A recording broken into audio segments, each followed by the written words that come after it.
I just spent 12 weeks at Europe's most cutting-edge food forests and regenerative farms, where ecological succession isn't just theory, but it's feeding families and restoring landscapes. Now that I'm back home in New Zealand, I'm applying the 5 biggest lessons to my own land and to upcoming client installs, and I'm sharing them with you right here, so that you don't waste years planting the wrong trees, designing layouts that just don't work, or worse, building a system that fails before it feeds you. So number 1, why grafted trees might be slowing you down. Now, this is common practice, to go dig a hole, plant your grafted tree, fertilize it, put a bunch of mulch around it, and all the extra work that's associated. But not only the extra work, a lot of times grafted trees just don't perform as well. I saw this across so many different farms where either they were less resilient to pest pressures, or they weren't as adapted to the poor soil conditions or the tough climate conditions. The strategy that we use in food forestry or successional agroforestry is actually planting things from seed. And so that's what we're going to compare grafted trees to planting from seed. Now, why would you plant things from seed? They're not going to produce good fruit. A, it's a myth. I have avocados here at my farm. The best tasting avocados that were planted from seed, better tasting than the ones that are grafted, first off. Secondly, you can field graft them, and that's what we see a lot of these cutting edge farms doing, and they're getting phenomenal results. What they'll do is they'll plant their grafted seeds into a hole, and then after a period of time, they start to germinate. The next stage, once they're more vigorous, you're seeing which ones perform better than the others, and depending on the layout, you're planting seeds throughout the whole line. But what you're doing over the first 3 to 4 years, you're seeing which of these seedlings of fruit trees that you put in the ground are the most vigorous. So let's say this one is a really top performer. What we would do is we would cut it and then field graft. And so what that looks like is at year 3 or 4, it's got its root system, it's growing, you cut it, and then you take scion wood or budwood from a productive known cultivar, and then you field graft it. And the biggest difference here is that instead of transplanting a grafted tree into totally new conditions, it's spent years in the nursery in nice conditions, adjusting to its pot.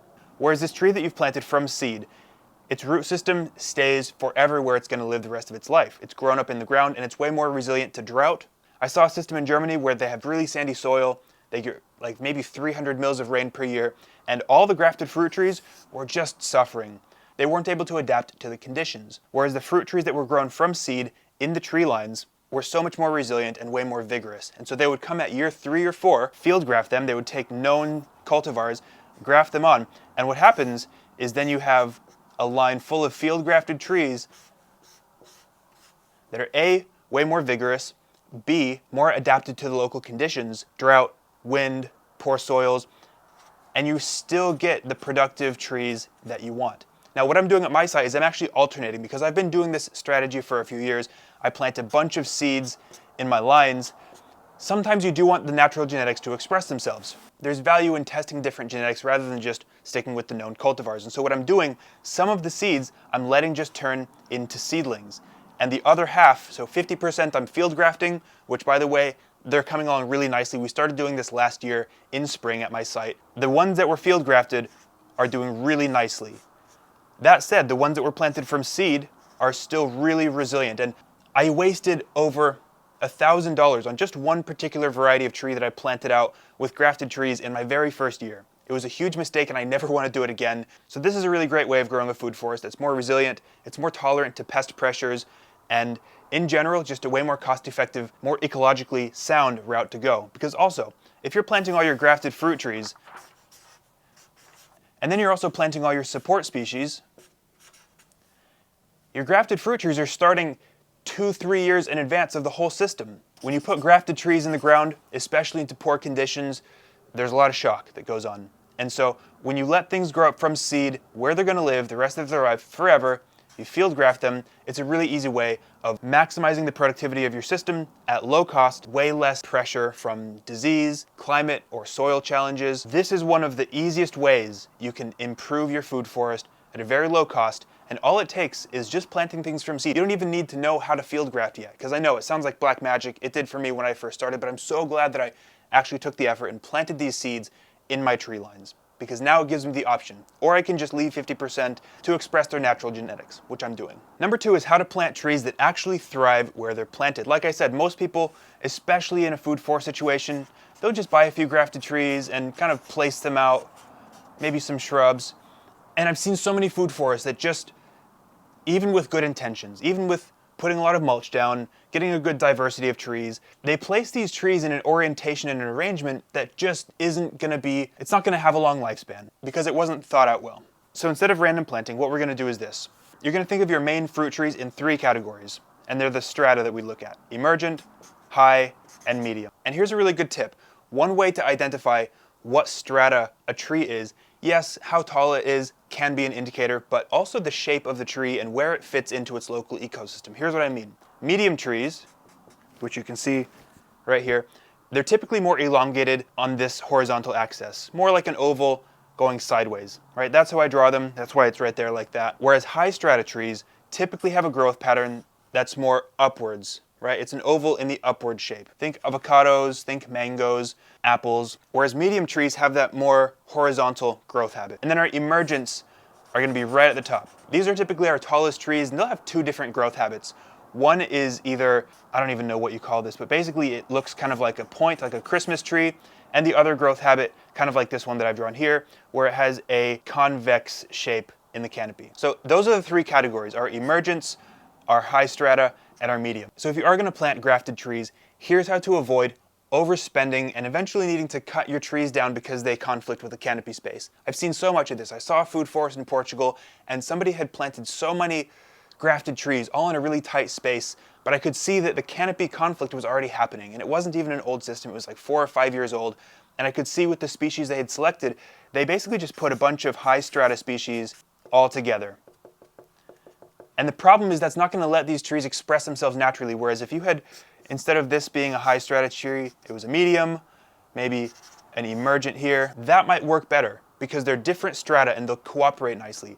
Whereas if you plant super high density, like we say in food forestry, but you're planting these grafted trees of all the same strata, it's a lot less likely to work, and you're a lot more likely to have to sacrifice canopy space or eventually just cut some trees out that, you know, grafted trees are expensive. You don't want to waste a bunch of money on them. And so thoughtfully laying out your system is super important, and I see a lot of people not doing this. So I'm going to show you how to do this in a really simple way. So at a pattern level, we're going to have a lot more medium strata trees than our high and emergent strata trees. For the sake of this example, we're going to use a 12-meter section of a line. So in that 12-meter section, you might have 3 or 4 medium strata trees, right? Then you might have 2 high strata trees. Easy examples: peach and citrus. They're medium strata trees. I know people grow them in full sun, in commercial orchards that way. On the label they say full sun. They're a medium strata tree. They like a certain degree of shade. And I'll keep in mind, this is dynamic shade. We'll get to that later, and maybe in another video. But it's dynamic shade, it's not stagnant shade, and I can explain the difference in a future video. But these are examples of medium strata trees: mandarins, peaches. High strata trees might be something like an apple or an avocado. So you have 4 mediums, 2 highs, and then 1 emergent in that 12-meter section. So when you're thinking about how to optimally organize your plants in a layout, so you're not wasting trees, having to cut certain expensive trees down after 5 years because there's canopy conflict, this is an arrangement that you can reliably use to make the most out of your space. So if these medium strata trees are 4 meters apart, the high strata trees are 8 meters apart, the emergent trees would be 12 to maybe 16, depending on the tree. Now, a really easy way of doing this and figuring out what spacing should I put my trees at, or what strata are they? Look up, you can use ChatGPT. What is commercial spacing on citrus? What is commercial spacing on cherimoya? What is commercial spacing on avocado? What is commercial spacing on walnuts, pecans? That's going to give you a really good idea, because it'll say for commercial spacing, typical density for medium strata trees, citrus, peaches, is about 4 to 5 meters, maybe 3 if they're going really dense. Great, that gives us an indication that that's actually a medium strata tree if they're planting them that densely, because that's an indicator of how big and wide it's going to get and be productive at its peak. That's what you're optimizing for. You're optimizing for, at the peak of its life cycle, when it's the most productive, what spacing is optimal. When you look at avocados, high strata, typically you'll see commercial plantings at around 8 meters. Sometimes they'll squeeze into 6 or 7, sometimes they'll take them further apart at 10 or 12 if they're going to let them get massive. But in a system like this, treating them as a high strata, every 8 to maybe 10 meters, phenomenal. Then you go look for the walnuts, the pecans, the nut trees, the pears, cherries, emergent strata species. These can be anything between 12, maybe 16 meters apart. And so that's going to give you a really good framework for looking up what trees grow in your area, what are their commercial planting spacings, and then how do you arrange them in a way where you're maximizing what you can grow in a single space without overcrowding it. Because that's a huge thing that I see. I see all these food forests overcrowded with a bunch of high strata trees. Or conversely, I see over-indexing higher up in the canopy and not having enough medium or low strata. We'll get to the low strata, don't worry. There's more than just 3 strata. But this is how I would optimize in a commercial planting where you especially are going to be planting things from grafted trees. Because not everybody is going to plant seeds, but you still should be. Here's the balance. If you're going to plant grafted trees and seeds, maybe scoot your grafted trees a little bit further apart to make space, to leave room for whatever seedlings are going to emerge. Now, one of the tricky things, if we go back to this seed planting example, it's a little bit more advanced because what you're going to have is you're going to have a bunch of seeds of all these different varieties popping up, and you don't necessarily know what spaces they're going to be at. And so it's going to take a lot more critical thinking to say, cool, well, this apple is going to be the high strata, and this peach is going to be the medium strata, and this chestnut is going to be our emergent strata. Because you don't have as much control over the exact spacing where everything's going to pop up, you have to be a little bit more thoughtful and critical about what trees you're choosing to graft, because you do want to make sure that things are more or less nicely spaced to cooperate with each other and to maximize the space. Now, one of the tricks, if you're going to be doing this direct seeding only, if you're not going to plant any grafted trees, but you still want to make sure you have a good diversity, and in 3 years when you start field grafting, you don't want to have big gaps, a strategy you can use, and I'm a huge advocate of these. So if your head is spinning with ideas right now, that's good. It means you're putting a lot of thought into this, but here's the truth. You don't need a master plan to get started. You just need a system that works. And I built the Food Forest Fellowship exactly for that. It's a global community of growers, landowners, and designers who are turning overwhelm into action. We look at your project and we go deeper on layout, support species, and how to keep the momentum when things get overwhelming. And this was just announced. We've just released the dates for our New Zealand trainings here at my farm, which are exclusively for fellowship members.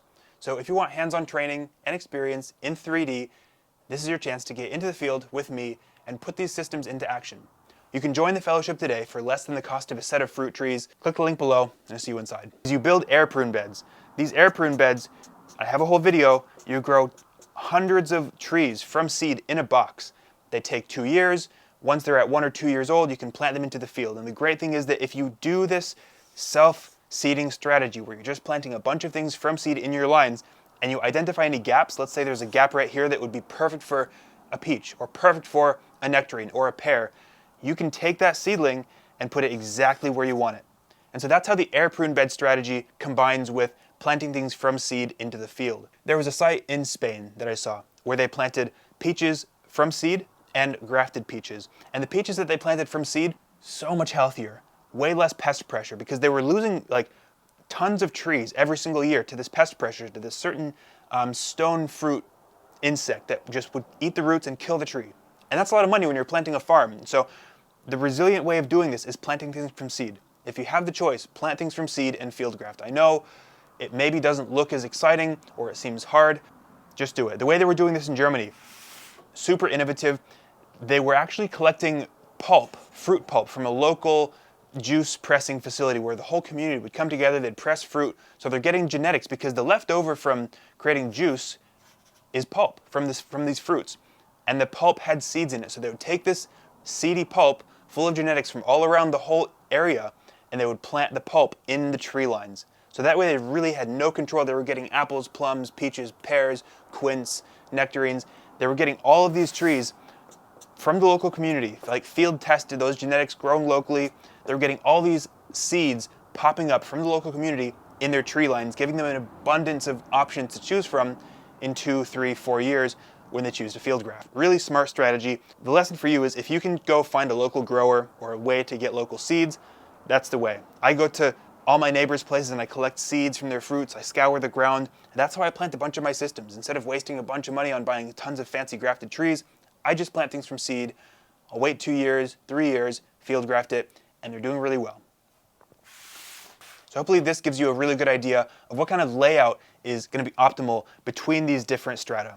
Now keep in mind, this is just for your target species. We're going to cover support species density in a little bit. That's number 4. But first, number 3. Number 3 is why simple systems work long term. Now I know it's not as sexy because you want to have the crazy diversity, the crazy complexity, but here's the thing. I actually heard this really great quote from Matt Gray recently. It said, "You can't delegate what you can't systemize." and you can't systemize what you don't understand. And so my goal here is to help you understand these processes, especially for people who are starting a small farm where you're going to want help and you're going to need to delegate things, because you can't delegate these hyper-complex, crazy food forests.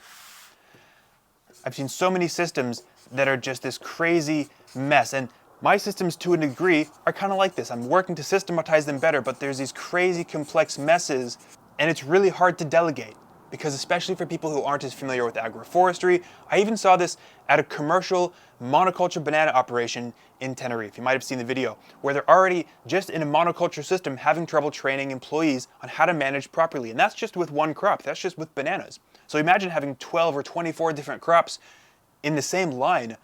That's super complex and challenging to manage. And so if you're going to delegate these systems, if you're going to delegate management, you need to have things straightforward. And that's one of the things that I admired most about some of the more advanced systems that I saw across Portugal, across Italy, across Spain, in Germany. The systems that I admire most are the ones that are really elegant with their complexity, not chaotic. Because there's a way of doing it where it is elegant, but it's also complex. One option is to just go line by line and have a target crop in that line, move to the next line, a different target crop, different target crop. That's a really simple way, and still you're not maybe filling every single strata in that one line where you would maybe in this example. And this is where I started. I started with just planting randomly whatever I could fit, whatever I could find, it goes, right? Because that's how you learn. But as you move forward, as you continue to scale and expand your systems and move towards commercial production, you need to be able to systematize things so you can delegate. And the most beautiful examples I saw of this, one of them was at Portugal at a site in Golega, the ketchup factory, for those who've seen that video. It looked kind of like this. They had their medium strata plum trees underneath their emergent canopy of poplar. That's it, super simple. And they had a nice low strata to manage underneath. It was super simple, and it was so elegant. It was really easy to maintain, easy to manage, because all you had to do was train people, here's how you prune plum trees. Here's all the pests, the disease, the management, the harvesting tips to look out for when you're managing plums. Super simple. And here's how you manage the poplar. Super simple. And here's how you manage this ground cover. Way more simple than trying to manage 12 or 24 different species at scale. Another really beautiful example of this was at Amadeco in Italy, where they followed a really elegant but also complex system planted just like this. 4 meters between the medium strata, 8 meters between the high strata, and 12 meters between the emergent. And each line was a single crop focus. So it wasn't a citrus and a nectarine and a peach, it was mandarins, and then high strata, and then emergence. So if you're just starting out, that's great. Do your laboratory, go complex, go diverse, but that's just so you can learn. That's so you can get the feedback and understand the dynamics of these systems and practice before you spend a lot of money and a lot of time, energy, resources, or land creating a system that is hard to manage. And so that's what I'm retroactively doing as I'm managing the complexity of my systems to reduce the complexity and increase the commercial viability and the management practices so that it's easier to manage for me and anybody else that I have here. And again, if you're doing your system entirely from seeds, like they were in Germany, you're gonna have the complexity. You're gonna have to manage it. And maybe that just means even sowing the whole diversity of seeds, you have the pulp of apples, plums, pears, peaches, nectarines. Maybe after 4 years you decide, cool, the apples are really successful here, we'll do apples and we'll do plums. And that's it. And then everything else gets sacrificed. But you need to find ways to manage the complexity of your systems so it's elegant. And to do it well, you need to understand the systems, and that's what I'm trying to provide you with here. Now, if you want a really simple way of understanding this, I've created this Anatomy of a Food Forest PDF. It's free, and it basically outlines everything that I'm explaining here in this video and more. This is a free download if you just go to the link below, foodforestry.com/anatomy. You get it for free, and I'll send you 7 tips on how to apply this to your land. And really, it's 5 years of condensed information into one single page. Go download it, it's free. And to wrap up number 3, complex systems are really hard to manage long term, whereas elegant, simple systems become much easier to scale, expand, and manage into the future of a productive system. Hope you guys like my new roller. I've got this whole new setup. I've built a studio here in the loft, and I'm really excited about it. It's gonna reduce the friction between idea and creating a video and sharing it here. So, number 4. Why I'm quadrupling down on support species. The first year that I planted my systems, it was crazy. It was hectic because I really didn't know. I understood that yes, you should plant support species, but I would sprinkle them in as a gesture. I'd say, yeah, cool, I need eucalyptus, I need some nitrogen fixers, I'll throw a few in. But I wasn't taking it seriously. I wasn't leaning into it. That same season, The frost came and it cooked everything underneath. It cooked everything. It was devastating. I almost gave up and thought, I'm just not going to do the food forest stuff because it's too hard and it's not going to work here. I'm so glad I didn't give up, because the next season what I did is I doubled down. I doubled down by planting, instead of a support species every maybe 4 meters, I planted a support species every meter. And it worked phenomenally well. It was producing a ton of biomass in the first year, so it reduced the weeding pressure, but also it was providing a better microclimate, more balanced, rather than just creating a microclimate underneath an isolated tree. It was a comprehensive, it was a much more complete system, and it was providing the benefits way faster because I was cycling organic material onto the soil much faster, and it was sheltering things from the frost way more effectively. And this year, why I'm quadrupling down is I saw an example where Ernst was consulting at a project in Portugal, and they were planting one of my favorite trees, tagasaste, or tree lucerne, every half meter. Seems crazy, right? Why would I plant a weedy pioneer species every half meter? It's going to take over. It's not going to let anything else grow. False. The role of those species as a pioneer plant is to literally raise the next succession in the ecosystem. It's to raise the next generation of trees. And so if you're providing a bunch of these support species, they're going to create a phenomenal job at even more cycling material to the floor, better microclimate, so there's less heat stress, there's less cold in winter, and especially if you're getting started, you have way more opportunities to learn. You have more opportunities to mess up, because you will. You'll cut a tree too hard, it'll die, and if you only have 1 or 2 per line, that's it. You're done, you're cooked, no more support species. Whereas if you overplant, it allows you the freedom to make mistakes. It allows you the freedom to create a lot of organic material, to begin and accelerate that biological process of building soil, creating leaf litter, suppressing the weeds in the grass, so you have to do less weeding and management. And so this year, not only am I planting a support species every half meter, that's just of one support species. My next support species, I'm also going to be planting half meters. The next support species, maybe I'll plant every meter or every 75 centimeter. And so it's going to be stacked. It's going to be so close and just covered in these support species, because I'm trying to accelerate that process. I'm accelerating, like, for example, the project that I'm doing this year, right? The soil organic material is like less than 1%. It's abysmal. It doesn't exist. Active, living soil, healthy soil, needs organic material. That's the sponge that keeps water, nutrients, and it's allowing these biological processes to create healthy systems. And so if I can accelerate that by overplanting support species, which are really cheap, by the way, you can either propagate them yourself, you can direct seed some of them, you can plant a bunch from cuttings, or you can order them at forestry nurseries. That's what I typically do when I have orders of, 2,000 trees. I just order them from a forestry nursery. They're like $1, maybe 50 cents each. That's how you do it. And so I'm overplanting my support species, over-indexing on them, because that's what's going to set your system up for success. I've even got this framework where I say, if you have an area of land that you know you're going to want to turn into a food forest, it's called global planting. Let's say you want to turn this whole area into a food forest down the road. Your house is here. Maybe plant your living laboratory right around your house. Right? They're really diverse, super dense, crazy, put a bunch of effort in, the edibles, all the grafted trees you want. But if you know that down the road, you want this whole section to be food forest, this is where you're gonna globally plant your support species.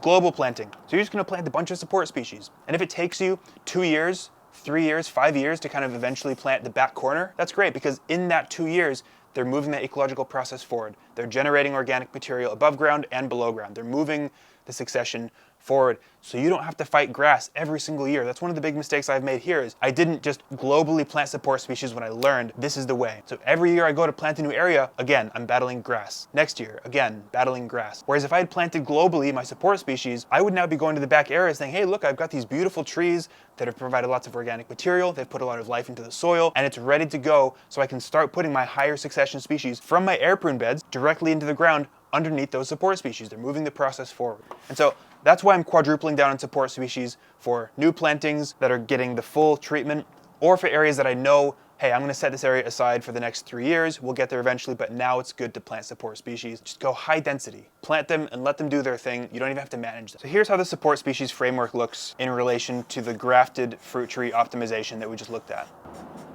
So if we've got our medium strata trees, we've got our high strata trees, and our emergence. This is one unit, right? If you're doing a modular system that you can just design one module and then just expand as many as you want, that's perfect. This is our one modular unit. We'll call it 12 meters. Now, how many support species do I put in this 12-meter stretch?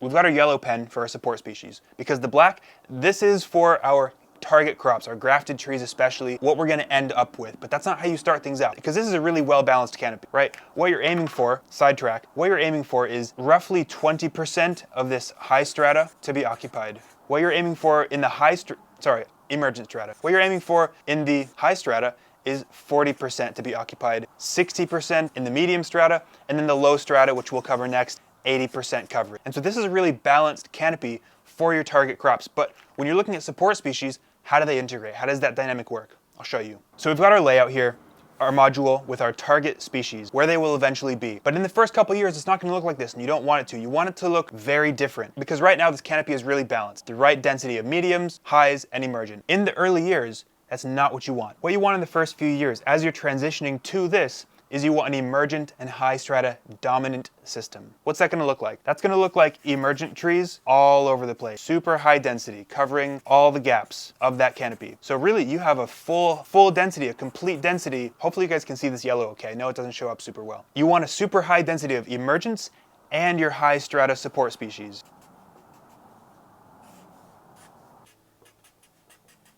This is what it wants to look like. Emergent and high strata dominant system. What that's going to do is it's going to provide A, a really good microclimate, B, a great density of organic material in the canopy that you cycle down. And what you're doing is you're eliminating the gaps in your strata. And so right before you have to go manage, right once the system gets really hairy, it's overgrown, that's the sign to go manage, but you want it to be able to get there. Even in the system that I've planted most recently at my site, where there are gaps, and this didn't happen, the whole system is suffering in that stretch. The whole system, just because the support species aren't there. Everything else is the same, but the density of support species didn't establish right, and so there's way more grass pressure, I have to manage it more, and the fruit trees are suffering, and they're not growing as quickly because of that. And so you want to aim for a full emergent and high strata dominant system. Let your fruit trees develop in the shade. They'll be fine. They'll love it. That's the condition they want to develop. They'll grow from seeds. They'll come up in the shade.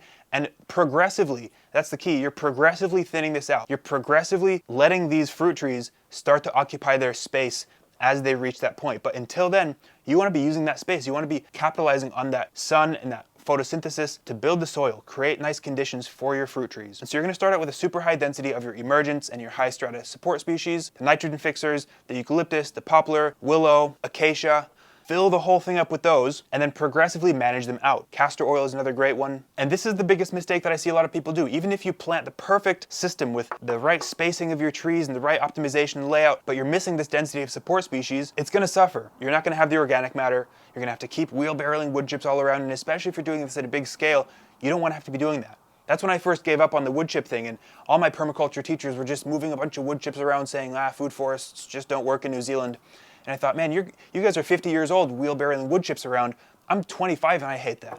At the time I was 25. And so I knew there was a better way. I knew I didn't want to be wheeling wood chips around because it's so much work and I hate it. I'd rather just be up in a tree, printing material, you drop it to the floor, you create that canopy space, and what it does is it pulls your fruit trees up. It incentivizes your fruit trees to come up and occupy that space after you do a heavy prune. Because every time you prune, you're flooding the system, A, with organic material on the floor, feeding the biology, B, you're keeping the soil more moist, right? It's trapping more humidity, moisture. C, you're bringing more sunlight in, so it's going to activate all your fruit trees in the understory. They're going to have this huge growth pulse. And when you're doing it all at once, everything's on the same page and it's all going through this really incredible growth phase. But not if you don't plant your support species. You can't do the heavy pruning if you're only planting your target crops. You're not going to heavily prune your apple, you need to have the poplar, the willow, the eucalyptus, the acacia, whatever support species are growing on the side of the road in your area. And if you're afraid of this, my friend Josh has this great saying, no tree runs faster than a chainsaw. You can always just cut it down. You can always, and even doing that, even if you think, I don't want to manage all these support species,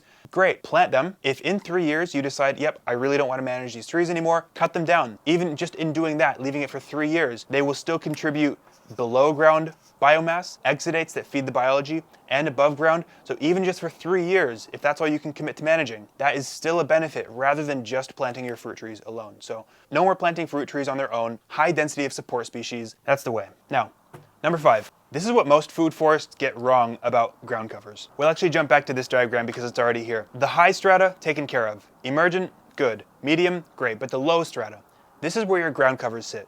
Ground covers, herbaceous things especially, and it's this layer. They're gonna sit below all your fruit trees, below your support trees, and they have a really important function that can't be overlooked. Because what happens if you don't plant them? Well, if you don't plant them, then spontaneous plants are gonna show up. Spontaneous weeds that you don't necessarily want, harder to manage, or they're gonna have a negative impact on your trees, or you'll just have bare soil, grass comes in, and it's just a big pain. And so the most beautiful systems that I saw, especially at Amadeco, had an incredibly high density of these herbaceous and the aromatic plants, right, for the low strata. Now, if you think proportionally, if in this 12-meter stretch you have the 1 emergent, you have the 2 high strata, the 4 medium strata, you might, for 12 meters, you might want to have 3 plants per meter. So that's 12 times 3, that's 36. You might want 36 herbaceous plants in that single stretch of 12 meters to get a really nice soil coverage. So not only the density, but the variety. In your laboratory, when you're first getting started, you're doing experiments, you're testing what species work well. This is where you're doing the research to figure out what low strata species are going to work phenomenally well. For me, what I've noticed, one of the best low strata species actually is pineapple sage, where I grow. It's really, it grows super vigorously, it covers the ground, you can chop it multiple times a year, and it's phenomenal. Propagates really easily as well. It's a characteristic that you want to look for. You want to see what species you can multiply effectively, especially if you're going to be putting 36 per 12 meters. You don't want to have to go buy all these from the nursery. You want to be able to propagate them quickly. Lemon balm is another really phenomenal one that I saw being used. You cut it aggressively, it grows, and it covers the soil. And that's the key thing. Something that you can cut regularly, and it's going to regrow nicely, and it's going to keep the soil covered. That's what you're looking for. You're looking to reduce weeding, and that's what these are doing. At the site in Portugal, in Golega, where they had that really nice example of the simple system with the plums, the emergent, and the low understory, they just had the same species. They were using African bush daisy at a really high density, and anywhere that they didn't have it, man, the weeding was just a nightmare. Whereas when they did have the African bush daisy just planted right in the tree line, phenomenal. Because all you had to do was take the hedge trimmer, the little one of these, on a stick, and just run it alongside your tree line. It drops the mulch, beautiful. Super easy management. And the thing that I got wrong about this when I first started was I thought, cool, low strata herbaceous things. I'll put one here, I'll put one there, I'll put one over there. And I just didn't understand how densely you want to plant them. Comfrey, another beautiful example. Horseradish, sage, rosemary, creeping rosemary, borage, nasturtium. These plants that will cover the ground and keep the moisture in, and you can cut them aggressively. I don't actually know how aggressively you can cut nasturtium, but I'm sure you can. My point is this, don't overlook this layer. It's so important. And what they're doing, if you imagine this being in the tree line right here, that's step 1. But if you want to really double down and maximize what you're able to do, you plant the edges. So you plant in the tree line, but you also plant a living edge along each side of your tree line. And this can be anything from 30, 40 to 75 centimeters off of your main tree line, but the point is that you're maximizing how much sunlight's being used and not being grass. And the beautiful thing is too, is if you're doing things at scale, you can start to integrate what commercial crops of these aromatics, of these herbs, you can use. Oregano, sage, rosemary, lavender, all these have great potential for commercial crops, whether you want to turn it into an essential oil, whether you want to sell cut flowers, whether you want to do dried herbs, whatever you want to do. So much possibility when you thoughtfully incorporate these into your system, because it reduces the management, it improves the health of the system, and it can turn into a secondary crop. Phenomenal. And for those of you who stayed around to the very end, I have a final bonus for you. It's about this particular strategy of having a living edge. One of the struggles with temperate food forests especially is it's hard to generate that amount of biomass super quickly. Even with planting the support species, it still can be challenging because temperate species, temperate climates just grow slower. And so one of the strategies I saw that I really, I'd thought about this for a couple years, but I hadn't seen it in person. I saw a system in France with Anaëlle, who's like the syntropic woman out in France, and she had done this really beautiful thing.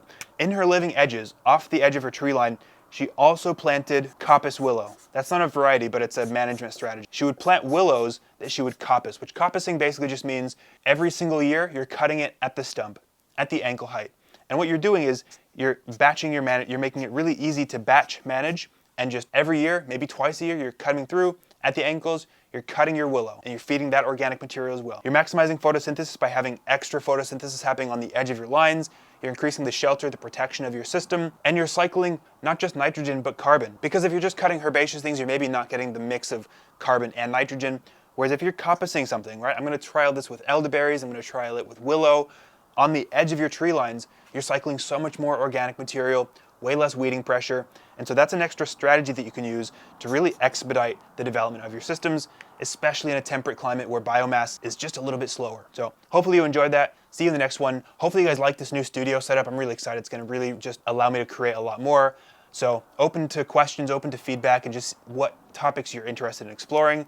And see you in the next one. Take care.